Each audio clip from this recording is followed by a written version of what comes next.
ಬೆಂಗಳೂರಿನ ಇತಿಹಾಸ ಪ್ರಸಿದ್ಧ ಧರ್ಮರಾಯ ದೇವಸ್ಥಾನದಲ್ಲಿ ಚಿನ್ನ ಕದ್ದಂತಹ ಅಧಿಕಾರಿ. ಎಸ್, ಧರ್ಮರಾಯ ಸ್ವಾಮಿ ದೇಗುಲದಲ್ಲಿ ದ್ರೌಪದಿ ದೇವಿಯ ನೆಕ್ಲೆಸ್ ಕಳುವು ಆರೋಪ ಕೇಳಿಬರ್ತಾ ಇದೆ. ಹುಂಡಿ ಎಣಿಸುವಂತಹ ಸಂದರ್ಭದಲ್ಲಿ ಚಿನ್ನದ ನೆಕ್ಲೆಸ್ ಕದ್ದಂತಹ ಮುಜರಾಯಿ ಇಲಾಖೆ ಅಧಿಕಾರಿ. ಧರ್ಮರಾಯ ಸ್ವಾಮಿ ದೇವಸ್ಥಾನದಲ್ಲಿದ್ದ ಚಿನ್ನಾಭರಣ ಕಳ್ಳತನದ ಆರೋಪ ಕೇಳಿಬಂದಿರೋದು. ದಾನಿಗಳು ದ್ರೌಪದಿ ದೇವಿಗೆ ನೀಡಿದ್ದಂತಹ ಆಭರಣವನ್ನ ಮುಜರಾಯಿ ಇಲಾಖೆಯ ಇಒ ನಾಗರಾಜ್ ಕದ್ದಿದ್ದಾರೆ ಅಂತ ಧರ್ಮರಾಯ ಸ್ವಾಮಿ ದೇಗುಲದ ಆಡಳಿತ ಮಂಡಳಿಯ ಅಧ್ಯಕ್ಷ ಆರೋಪವನ್ನ ಮಾಡಿದ್ದಾರೆ. ಕಳ್ಳತನ ಬಯಲಾಗ್ತಾ ಇದ್ದ ಹಾಗೆ ನೆಕ್ಲೆಸ್ ವಾಪಸ್ ಹುಂಡಿಗೆ ಹಾಕಿದ್ದ ಅಧಿಕಾರಿ ನಾಗರಾಜ್ ಸುದ್ದಿಗೋಷ್ಠಿ ನಡೆಸಿ ದೇವಸ್ಥಾನದ ಮಾಜಿ ಅಧ್ಯಕ್ಷ ಸತೀಶ್ ಆರೋಪವನ್ನ ಮಾಡಿದ್ರು. ಹುಂಡಿ ಎಣಿಸುವ ಸಂದರ್ಭದಲ್ಲಿ ಸಿಕ್ಕಿದ್ದು 122 ಗ್ರಾಂ ಚಿನ್ನದ ನೆಕ್ಲೆಸ್. ಕದ್ದಿದ್ದ ಇಒ ನಾಗರಾಜ್ ಭಕ್ತರು ದ್ರೌಪದಿ ದೇವಿಗೆ ಈ ನೆಕ್ಲೆಸ್ ಅನ್ನ ಸಮರ್ಪಿಸಿದ್ರು. ಅದನ್ನೇ ಈ ಮುಜರಾಯಿ ಅಧಿಕಾರಿ ಕದ್ದಿರೋದು. ಧರ್ಮರಾಯ ಸ್ವಾಮಿ ದೇಗುಲದ ಮಾಜಿ ಅಧ್ಯಕ್ಷ ಸತೀಶ್ ಗಂಭೀರ ಆರೋಪ ಮಾಡಿದ್ದಾರೆ. ಈ ಕಳ್ಳತನ ಬಯಲಾಗ್ತಾ ಇದ್ದಂತೆ ಹುಂಡಿಗೆ ವಾಪಸ್ ಆ ಚಿನ್ನದ ನೆಕ್ಲೆಸ್ ಅನ್ನ ಈ ಅಧಿಕಾರಿ ನಾಗರಾಜ್ ಹಾಕಿರ್ತಾರೆ. 122 ಗ್ರಾಂ ನೆಕ್ಲೆಸ್ ಕದ್ದು 68 ಗ್ರಾಂ ನೆಕ್ಲೆಸ್ ವಾಪಸ್ ಹುಂಡಿಗೆ ಹಾಕಿದ್ದಾರೆ.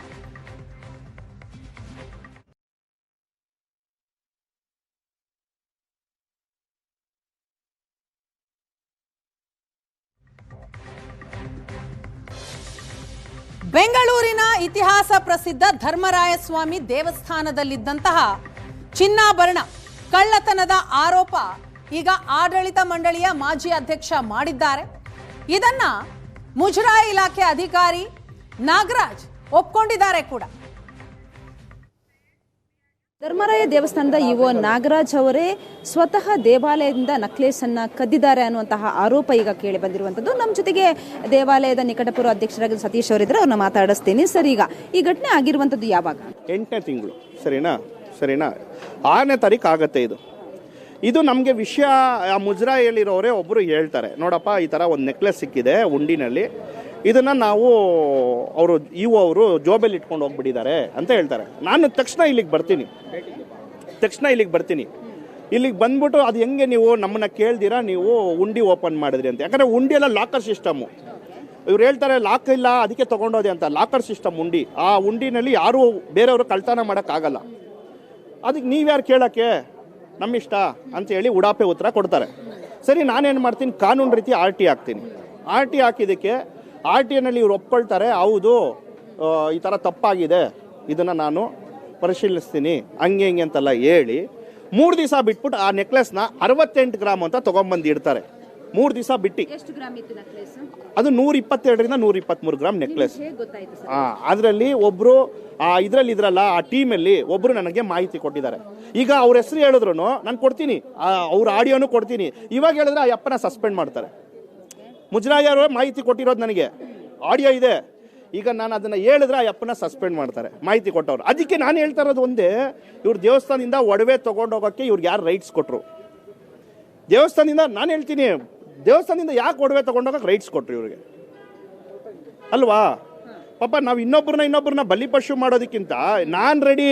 ಅದೇ ಥರ ಅಧಿಕಾರಿಗಳು ಅವ್ರೇನು ಮಾಡ್ತಾರೆ, ಅಧಿಕಾರದಲ್ಲಿದ್ದಾರೆ, ನನಗೆ ಮಾಹಿತಿ ಕೊಟ್ಟವ್ರು ಅಧಿಕಾರದಲ್ಲಿದ್ದಾರೆ, ಅವ್ರನ್ನ ಸಸ್ಪೆಂಡ್ ಮಾಡ್ತಾರೆ ಇವರು.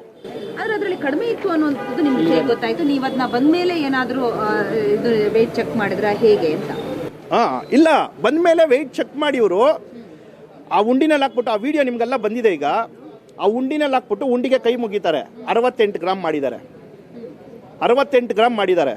ಅದು 122 ಗ್ರಾಮ್ ಒಡವೆನ 68 ಗ್ರಾಮ್ ಮಾಡಿದ್ದಾರೆ. ಆ ಒಡವೆನಲ್ಲೂ ಆ ಮಾಡೋದಕ್ಕೆ ಆ ಮಾರ್ಕೆಲ್ಲ ಹಂಗಂಗೆ ಇದೆ. ಅವರು ಹತ್ರದಲ್ಲಿ ತೊಗೊಂಬಂದಿದ್ದಾರೆ ಆಚಾರ್ಯ ಹತ್ರ. ಈಗ ಇದ್ರ ಮೇಲೆ ತನಿಖೆ ನಡೆದ್ರೆ ಅವರು ಬಯಲಿಗೆ ಬಂದೇ ಬರುತ್ತೆ. ಬೆಂಗಳೂರಿನಿಂದ ಕ್ಯಾಮರಾ ಪರ್ಸನ್ ನಾಗರಾಜ್ ಜೊತೆಗೆ ಮಮತಾ ಮರದಾಳೆ, ಏಷ್ಯಾನೆಟ್ ಸುವರ್ಣ ನ್ಯೂಸ್. ಚಿನ್ನಾಭರಣ ಕಳ್ಳತನ ಮಾತ್ರ ಅಲ್ಲ, ದೇವಸ್ಥಾನದಲ್ಲಿ ಮುಜರಾಯಿ ಇಲಾಖೆಯಿಂದ ಭಾರಿ ಭ್ರಷ್ಟಾಚಾರವೂ ಕೂಡ ನಡೀತಾ ಇದೆ. ಮುಜರಾಯಿ ಇಲಾಖೆ ಬಿಲ್ ಮೇಲೆ 20% ಕಮಿಷನ್ಗೆ ಬೇಡಿಕೆ ಇಡಲಾಗುತ್ತೆ. 10 ಲಕ್ಷ ಬಿಡುಗಡೆ ಆಗಬೇಕು ಅಂತಂದ್ರೆ 2 ಲಕ್ಷ ಕಮಿಷನ್ ಕೊಡಲೇಬೇಕು. ಬೆಂಗಳೂರಿನ ಧರ್ಮರಾಯ ಸ್ವಾಮಿ ದೇಗುಲದ ಮಾಜಿ ಅಧ್ಯಕ್ಷ ಸತೀಶ್ ಅವರು ಮಾಡ್ತಾ ಇರೋ ಗಂಭೀರ ಆರೋಪ ಇದು.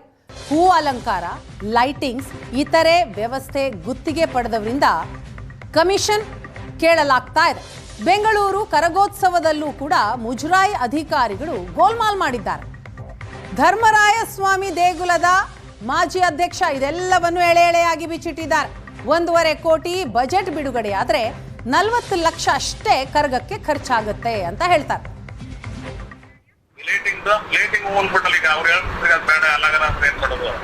ಸರಿ ಲೈಟಿಂಗ್ಸೇ ಮಾಡಿಸಿ ಸರ್. ಲೈಟಿಂಗ್ಸು ಹೂವು ಇದು ಹಾರ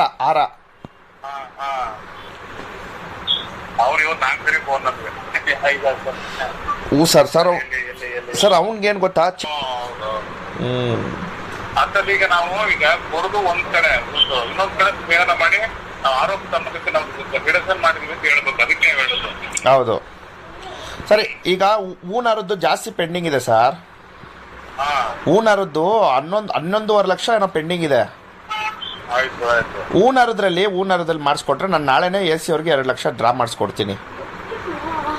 ಅವ್ರ ಹತ್ರ ಮಾತಾಡ್ತೀನಿ. ಹೂನಾರದವನ ಹತ್ರ ಇನ್ನು 18 ಅಷ್ಟೇ ಇರೋದು. ಈಗ 25 ಇವತ್ತು 3.5 1.5 ಕೊಟ್ಟಲ್ಲ ಸರ್. 30 ಇದೆ. ಹಾಂ ಸರ್. ಅದರಲ್ಲಿ ಹಾಂ ಲೈಟಿಂಗ್ వచ్చి ಇವರದ್ದು ನಮ್ಗೆ ನಾನು ಅನ್ಕೊಟ್ಟಿದ್ದು ಲೈಟಿಂಗ್ ಹಾಂ ನೀವು ಆರ್ಕೊಡ್ದು ಹಾಂ ಆಮೇಲೆ ಟೀಸರ್ ಕೊಟ್ಬಿಡುವ ಅಂತ ನಾನು ಸರ್. ಹೂನಾರದವನಿಗೆ ಒಂದು 6 ಲಕ್ಷ ಕೊಡ್ಸಿ ಸರ್.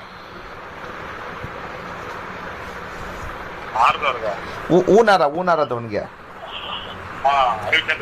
ರವಿಚಂದ್ರನ್ಗೆ. ಮತ್ತೆ ಇದು ಈ ವಸ್ತ್ರಪೇಟ ಅಂತ ಇದೆ, ಅದನ್ನ ಮಾಡಿಸ್ಬಿಡಿ. ನಾನು ಏನ್ ಮಾಡ್ತೀನಿ ಗೊತ್ತಾ? ಹೂನಾರದವ್ರ ಹತ್ರ ನೋಡಪ್ಪ ನೀನು 2 ಲಕ್ಷ ನಿನ್ಗೆ ಆಮೇಲೆ ಕೊಡ್ತೀನಿ ಅಂತ ಹೇಳ್ಬಿಟ್ಟು ಇಲ್ಲಿಗೆ ಇವ್ರಿಗೆ 2 ಲಕ್ಷ ನಾನು ನಿಮಗೆ AC ಅವ್ರಿಗೆ ಕೊಟ್ಟು ಕಳಿಸ್ಬಿಡ್ತೀನಿ. ಮತ್ತೆ ನಾನು ನಿಮ್ದು ಹೇಳಿದ್ದೀನಲ್ಲ ಅದು ಮಾಡಿಸ್ಕೊಡ್ತೀನಿ. ಓಕೆನಾ ಸರ್? ಈ ಅಧಿಕಾರಿಗಳು ನಾವು ಯಾವಾಗ ಕಮಿಷನ್ ಕೊಟ್ಟಿಲ್ವೋ 40 ಲಕ್ಷದಲ್ಲಿ ಕರ್ಗ ಮಾಡಿದ್ದೀರಿ ಅಂತ ಇದನ್ನ ರಾಮಲಿಂಗಾರೆಡ್ಡಿ ಸರ್ ಹತ್ರ ತಗೊಂಡೋಗಿ ಇಕ್ತಾರೆ. ನಾವು ಎಲ್ಲರಿಗೂ ದುಡ್ಡು ಕೊಟ್ಬಿಟ್ಟಿದ್ದೀರಿ ಅಂತ ಹೇಳ್ತಾರೆ. ಪಾಪ ಸಾಹೇಬ್ರು ಏನು ಅನ್ಕೊಂಡಿದ್ದಾರೆ? ಕರ್ಗ ನಡೆಸಿದವ್ರಿಗೆ ದುಡ್ಡು ಹೋಗಿದೆ ಅಂತ ಅನ್ಕೊಂಡವ್ರೆ. ಪಾಪ ನಡೆಸಿದವ್ರಿಗೆ ಯಾರಿಗೂ ದುಡ್ಡು ಬಂದಿಲ್ಲ. ಇದು ವಾಸ್ತವ್ಯ ನೋಡಿ. 40 ಲಕ್ಷದಲ್ಲಿ ಕರ್ಗ ಮಾಡಿದ್ದೀನಿ ಅಂತ ಹೇಳ್ತಾರೆ. ಯಾವ್ದು ಎಷ್ಟೆಷ್ಟು ಹಾಕಿದ್ದಾರೆ ಅಂತ ಅವ್ರಿಗೆ ಹಾಲು ಮೊಸರು ತುಪ್ಪ ಅಂತ ಹಾಕಿದ್ದಾರೆ ಸರ್. ನಾವು ಅದಕ್ಕೆಲ್ಲ ಬಿಲ್ಲೇ ಹಾಕಲ್ಲ. ಅಭಿಷೇಕದ ಐಟಮ್ನ ಬಿಲ್ ಹಾಕಿದ್ದಾರೆ. ಇದರಲ್ಲಿ ಅವ್ರಿಗೆ ಏನು ಬಿಲ್ ಹಾಕ್ಬೇಕಂತನೂ ಗೊತ್ತಿಲ್ಲ. ಹೂವು ಕೊಟ್ರಿ, ಸುಖಂದ್ರಾಜ ಹೂವು ಕೊಟ್ರಿ ಅಂತ ಹಾಕ್ತಾರೆ. ಅವ್ರಿಗೆ ಗೊತ್ತಿಲ್ಲ ನಾವು ಮಲ್ಲಿಗೆ ಹೂವನ್ನ ಯೂಸ್ ಮಾಡೋದಂತ. ಅವ್ರಿಗೆ ಹೊಸ ಅಧಿಕಾರಿಗಳು ಅವ್ರೇನು 1 ವರ್ಷ ಕರ್ಗ ನಡೆಸಿಲ್ಲ, 1 ವರ್ಷಕ್ಕೆ ಚೇಂಜ್ ಆಗ್ತಾರೆ. ಅವ್ರು ಬಿಲ್ ಸೃಷ್ಟಿ ಮಾಡಬೇಕು. ಅವ್ರಿಗೇನು ಕಮಿಷನ್ ಹೋಗಿಲ್ಲ ನೋಡಿ. ಮಲ್ಲಿಗೆ ಹೂವು ಹಾರಗಳು ನಾವು ಹಾಕೋದು ಸುಖಂದ್ರಾಜ ಹಾರ ಅಂತ ಹಾಕ್ತಾರೆ ಅವರು. ಯಾಕಂದ್ರೆ ಅವ್ರಿಗೇನು ಬಿಲ್ ಮಾಡ್ಬೇಕು ಗೊತ್ತಿಲ್ಲ. ಅವ್ರಿಗೇನು ಕರ್ಗ ಅಂದ್ರೆ ಏನಂತ ಗೊತ್ತಿಲ್ಲ. ಅವ್ರಿಗೇನು ಸತೀಶ ನಮಗೆ ಸ್ಪಂದಿಸಿಲ್ವಾ? 5 ಜನ ನಾವು ಒಂದು ಮೀಟಿಂಗ್ ಕರೀತಾರೆ, ಸೃಷ್ಟಿ ಮಾಡ್ರಿ ಅಂತ ಹೇಳ್ತಾರೆ. ಇಷ್ಟೇ ಅವ್ರಿಗೆ ಗೊತ್ತಿರೋದು ನೋಡಿ. ಯಾವ್ದು ಹೆಂಗಂದ್ರೆ ಹಂಗೆ ಸೃಷ್ಟಿ ಮಾಡಿದ್ದಾರೆ. ಅವ್ರು ಹಾಕಿರೋದು ಡೈಲಿ ಹಾಲು ಮೊಸರು ತುಪ್ಪ ಕಡ್ಡಿ ಕರ್ಪೂರ ಎಲ್ಲ ಬೇರೆ ಬೇರೆ ದೇವಸ್ಥಾನದೆಲ್ಲ ಹೆಂಗ್ ಮಾಡ್ತಾರೋ ಹಂಗೆ ಮಾಡಿದ್ದಾರೆ. ಅಂದ್ರೆ ವಿಶ್ವವಿಖ್ಯಾತ ಬೆಂಗಳೂರು ಕರ್ಗ ಸಂಪ್ರದಾಯ ಹಿಂಗೆ ಅಂತಾನೆ ಅವ್ರಿಗೆ ಗೊತ್ತಿಲ್ಲ. ನಾವು 11 ದಿವಸ ಏನು ಸಿಸ್ಟಮ್ ಅಲ್ಲಿ ಏನು ನಾವು ಮಾಡ್ತೀರಿ ಪೂಜೆ ಅನ್ನೋದು ಅವ್ರಿಗೆ ಗೊತ್ತಿಲ್ಲ. ಅವ್ರಿಗೆ ಹೇಳಿದ್ರೆ ನೀವು ಇದನ್ನೆಲ್ಲ ಯಾಕೆ ಮಾಡಕ್ ಹೋಗ್ತೀರಾ ಅಂತಾರೆ. ಹೌದು ಸ್ವಾಮಿ ಒಪ್ಕೊಳ್ತೀರಿ ನೋಡಿ. ಈಗ ಆಯ್ತು, ನಾನು ಹೈಕೋರ್ಟ್ಗೆ ಹೋಗಿದ್ದಾಯ್ತು ಸರಿನಾ, ಇನ್ನೇನು ನಾಳೆ ನಾಳಿದ್ದು ಕೇಸ್ ಬರುತ್ತೆ, ಒಪ್ಕೊಳ್ತೀನಿ. ಇದಕ್ಕೂ ಮೇಲೆ ನೀವು ಬಜೆಟಲ್ಲಿ 1.5 ಕೋಟಿ ಇಟ್ಟೆ ಅಂತ ಹೇಳಿ ಮೆಚ್ಚುಗೆಗೆ ನೀವು ಹೇಳ್ಕೊಳಂಗಿಲ್ಲ. 40 ಲಕ್ಷದಲ್ಲಿ ಕರ್ಗ ವಿಜೃಂಭಣೆ ಮಾಡಿದೆ ಅಂತ ನೀವೇ ತೋರಿಸಿದ್ದೀರಾ ರೆಕಾರ್ಡಲ್ಲಿ. 40 ಲಕ್ಷನೇ ಬಜೆಟಲ್ಲಿ ಇಡಬೇಕು, 40 ಲಕ್ಷದಲ್ಲೇ ಕರ್ಗ ಮಾಡಿ. ಈ ಅಧಿಕಾರಿ